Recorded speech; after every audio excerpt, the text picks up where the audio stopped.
क्या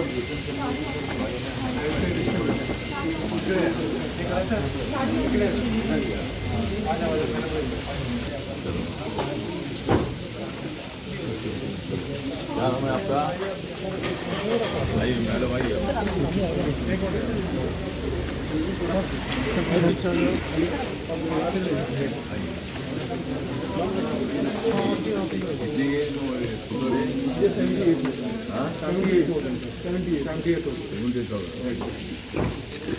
पैर को क्या तकलीफ नहीं है ना? पैर को नॉट लिंक डिसेबिलिटी चला सकते हैं ना? लाइसेंस नहीं है बनेगा। मैडम जी आप मैडम आप आइए।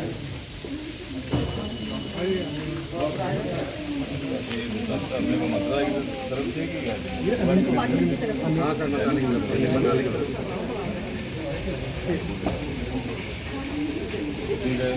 बताइए आपको जम्मू के जो सभी इलेक्ट्रॉनिक मीडिया, प्रिंट मीडिया और फोटोग्राफर जो यहाँ मौजूद है, उनका मैं सामाजिक न्याय और अधिकारिता मंत्रालय के राज्य मंत्री के नाते और जो मेरी party Republican party of India है उस पार्टी के अध्यक्ष के नाते मैं आप सबका आभार व्यक्त करता हूँ। और आज मैं जम्मू में इसलिए आया हूँ कि जम्मू में अभी अधिकारियों के साथ मीटिंग होगी, अभी पहले थी लेकिन अभी थोड़ा सा हम लेट हो गए। तो हमारे मंत्रालय की जो स्कीम है, जो मेरा मंत्रालय सोशल जस्टिस एंड एम्पावरमेंट है, इसका 2021-22 का बजट 1,29,329 करोड़ का है। और हमारे मंत्रालय के अंतर्गत schedule caste, VJNT, DNT, OBC, old age के लोग, दिव्यांगजन लोग, नशा करने वाले लोग, तो ये सब उसमें आते हैं। जो 85% से भी ज़्यादा पॉपुलेशन हमारे मंत्रालय के अंतर्गत आता है। और ये मंत्रालय सामाजिक न्याय के साथ साथ आर्थिक न्याय देने की भूमिका रखता है। अलग अलग स्कीम हमारी है, NSFDC है, वेंचर कैपिटल फंड है, उसके माध्यम से हम लोगों को मदद करते हैं। और हमारा शेड्यूल कास्ट का कमीशन है, सफाई मजदूरों का कमीशन है, OBC का कमीशन है, दिव्यांगजनों के लिए भी हमारी बहुत सारी योजनाएं हैं। तो मतलब हमारा मंत्रालय सबके लिए काम करता है। अभी मैं इसलिए आया हूँ कि मेरे मंत्रालय की जो योजनाएं हैं उसमें ओल्ड एज होम है, उसके साथ साथ मतलब हॉस्टल है, आश्रम स्कूल है, नशा मुक्ति के केंद्र है, वैसे अलग अलग जो हमारे मंत्रालय की स्कीम है, उस स्कीम के माध्यम से जम्मू और कश्मीर को, लद्दाख को ज़्यादा से ज़्यादा मदद करने की हमारी भूमिका है। जिस तरह माननीय नरेंद्र मोदी सरकार ने मतलब 370 कलम हटाने का निर्णय इसलिए ले लिया कि हमें जम्मू कश्मीर के लोगों के बारे में प्यार था। हम जम्मू कश्मीर के लोगों पर पूरा विश्वास रखते हैं, चाहे वो हिंदू हो या मुसलमान हो या सिख हो, बुद्धिस्ट हो, तो मतलब सभी के लिए हम काम करते हैं।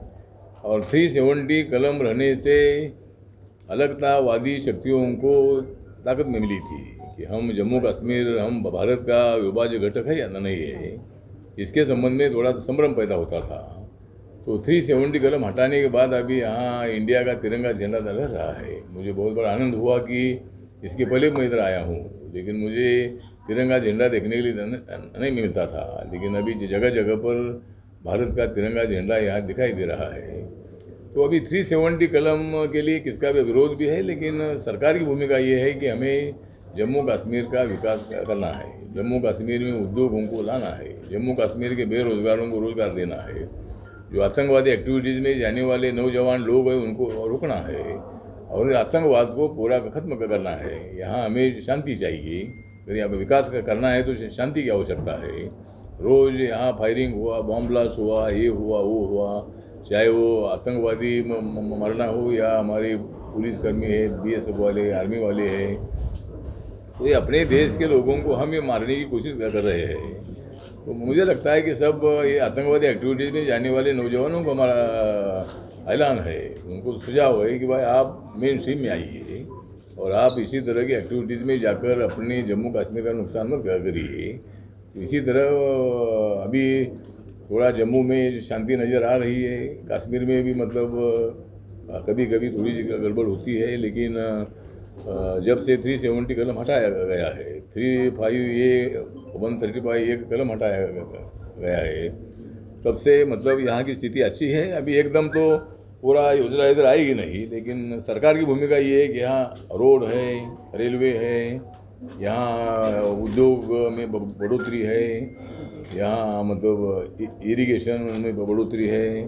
तो इसी तरह मतलब यहाँ का किसान है, खेत मजदूर है, कैजुअली लेबर है यहाँ काफ़ी, तो कैजुअली लेबर को भी परमानेंट करने के बारे में भी मतलब जगह जगह पर विचार होना चाहिए। उसके लिए भी मतलब कोशिश हम करेंगे। इसी तरह मतलब हमारे मंत्रालय की ज़्यादा से ज़्यादा योजना जम्मू कश्मीर में लाने की कोशिश करने के लिए, वादा करने के लिए, आश्वासन देने के लिए मैं इधर आया हूँ। मैं अगली बार आऊँगा तो मैं 2 दिन में यहाँ रहूँगा और यहाँ हर डिपार्टमेंट के साथ मैं चर्चा करूँगा। मेरे मंत्रालय की पूरी योजनाएँ कहाँ कहाँ देनी है इसके बारे में प्लान बनाऊँगा।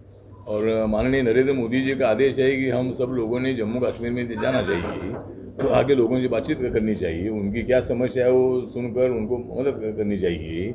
ये हमारी सरकार की भूमिका है और इसीलिए मतलब मैं इधर आया हूँ। मैं 6 तारीख को हमारे होम डिपार्टमेंट ने मुझे बांडीपुरा जो कश्मीर में ज़िला है, तो वहाँ मुझे जाने के लिए मुझे आदेश दे दिया है। उसी तरह मैं श्रीनगर आकर वहाँ जाने वाला हूँ, वहाँ लोगों से बात करने वाला हूँ। वहाँ जो एक गवर्नमेंट की तरफ से जो प्रोग्राम रखा है उसको मैं अटेंड करने वाला हूँ।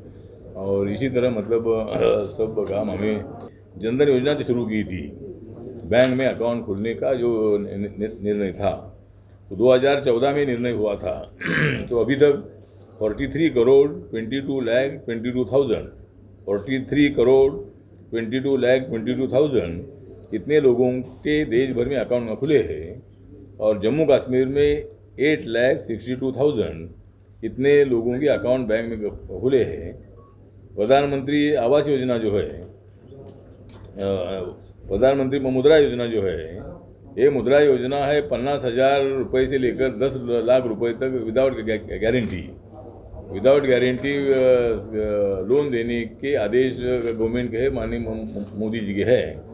और इस स्कीम के अंतर्गत कम से कम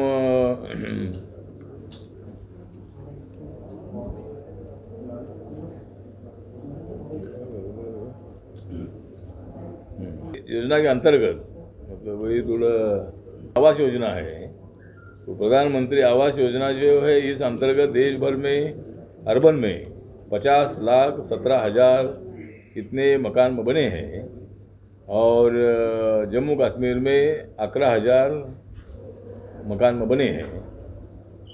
प्रधानमंत्री उज्ज्वला योजना जो है, जो गैस सिलेंडर दिए जाते हैं, तो वो उस योजना में कम से कम 16 से 20 तक 8 करोड़ 16,000 इतने गैस कनेक्शन लोगों को अलॉट हुए हैं।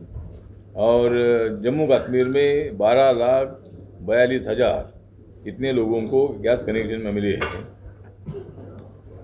प्रधानमंत्री आवास योजना रूरल जो है उसमें कम से कम 2 करोड़ 21 लाख 20,000 इतने लोगों के अकाउंट खुले हैं और इतने लोगों को इसका मकान मिलते हैं।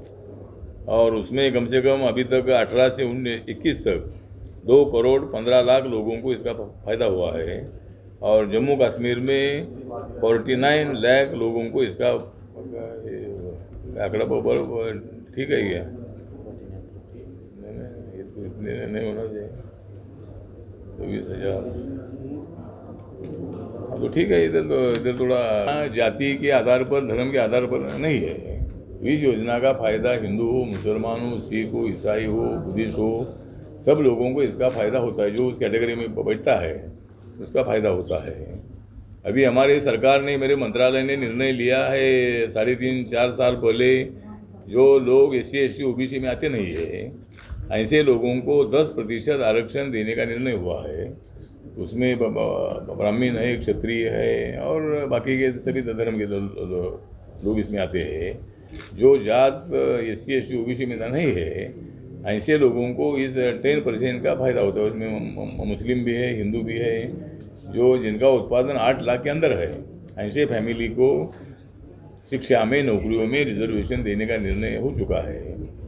अभी बहुत सारे लोगों की मांग है, जो जाट कम्युनिटी हरियाणा की है, महाराष्ट्र की मराठा कम्युनिटी है, राजस्थान की राजपूत कम्युनिटी है, यूपी की ठाकुर कम्युनिटी है। तो इन लोगों की मांग है कि भाई हमको भी अलग से आरक्षण मिलना चाहिए। तो अभी जो 10% आरक्षण दिया है उसका उनको फ़ायदा ही है। सरकार ने कानून पास किया है कि आर्टिकल 342A3 के अंतर्गत किसको बैकवर्ड समझना है वो अधिकार राज्यों को दे दिया है, और राज्यों को अधिकार दे दिया है, और राज्यों को किसको बैकवर्ड क्लास में डालना है वो अधिकार राज्य का है। जिस तरह तमिलनाडु में 69% आरक्षण है, ओबीसी के लिए 50% है, और शेड्यूल कास्ट के लिए 18% है, शेड्यूल ट्राइब के लिए 1% है। उसी तरह 69% आरक्षण जो है ये तमिलनाडु में कई सालों से है। उस धरती पर राज्यों ने भी निर्णय लेना चाहिए और किसको आरक्षण देना है। तो एक विषय हमारा है। और दूसरा विषय अभी जो है, ये अभी आने वाले जो 5 राज्यों के जो चुनाव है उसमें अभी हम 4 राज्यों में तो जीत ही रहे। बीजेपी उत्तर प्रदेश हो, उत्तर प्रदेश में 300 से ज़्यादा सीटें आएगी। उत्तर प्रदेश हो या मणिपुर हो, गोवा हो, उत्तराखंड हो, पंजाब हो। खाली पंजाब में हमें सत्ता मिलेगी कि नहीं है, इस पर हमको थोड़ी शंका है। लेकिन हमारे जो अमरिंदर सिंह है, जिन्होंने कांग्रेस पार्टी से नाराज होकर सीएम पद का रिजाइन दिया है, तो अमरिंदर सिंह को हमारा अपील है कि भाई आप अभी इतना आपका अपमान हुआ है, सोनिया गांधी, राहुल गांधी ने आपका इतना अपमान किया है, आपने उस पार्टी में ना रहकर आपने बीजेपी में, एनडीए में आपने आना चाहिए। तो अगर अमरिंदर सिंह अगर इधर आ जाते हैं तो बीजेपी की ताकत वहाँ अच्छी बढ़ सकती है और हम वहाँ का चुनाव भी जीत सकते हैं।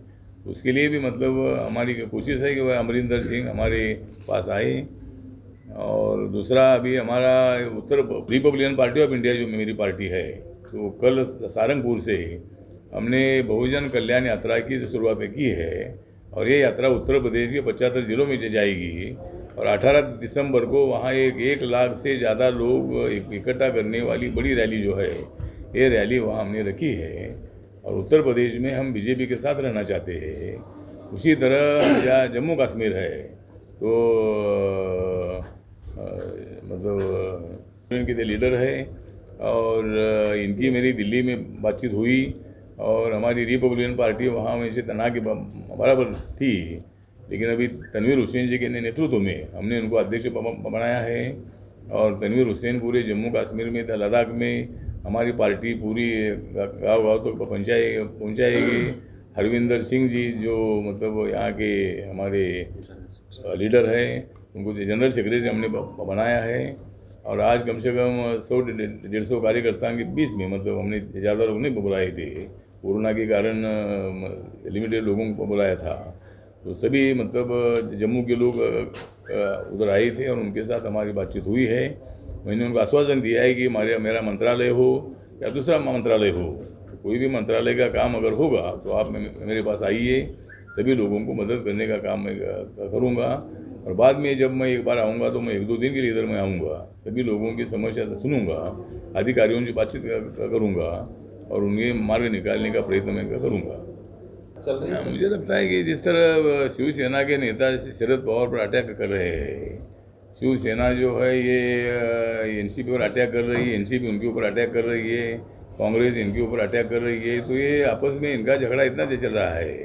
ये सरकार 5 साल चलना बहुत बड़ा मुश्किल है। लेकिन हमारा माननीय उद्धव ठाकरे जी को निवेदन है कि भाई उन्होंने कांग्रेस एनसीपी के चक्रव्यूह से बाहर आकर उन्होंने बीजेपी के साथ आना चाहिए। 2.5 साल का मुख्यमंत्री पद का उनका प्रस्ताव था, उसी तरह उन्होंने 2.5 साल मुख्यमंत्री रहे और उसके बाद देवेंद्र फडणवीस जी को 2.5 साल के लिए मुख्यमंत्री बनाए। ये शिवसेना के लिए फायदेमंद होगा, क्योंकि कांग्रेस पार्टी के साथ रहने से शिवसेना का भारी नुकसान होगा इलेक्शन में। तो इसलिए जल्दी उन्होंने निर्णय लेना चाहिए और शिवसेना ने बीजेपी के साथ आना चाहिए। अगर शिवसेना तो नहीं आती है तो राष्ट्रवादी कांग्रेस का, शरद पवार का शिवसेना अपमान कर रही है। इसीलिए एनसीपी ने सरकार से बाहर आना चाहिए और उन्होंने भी बीजेपी के साथ आना चाहिए। शरद पवार अगर इंडी के साथ आते हैं तो उसका फायदा शरद पवार जैसा अनुभवी नेता माननीय नरेंद्र मोदी जी को मिलेगा और महाराष्ट्र की राजनीति में महाराष्ट्र के विकास के लिए उसका अच्छा उपयोग होगा। तो दो कोई ना कोई तो मार्ग से सत्ता बदल सकती है। तो एनसीपी ने भी मतलब इंडी के साथ आना चाहिए, ये हमारा निवेदन है। Thank you sir.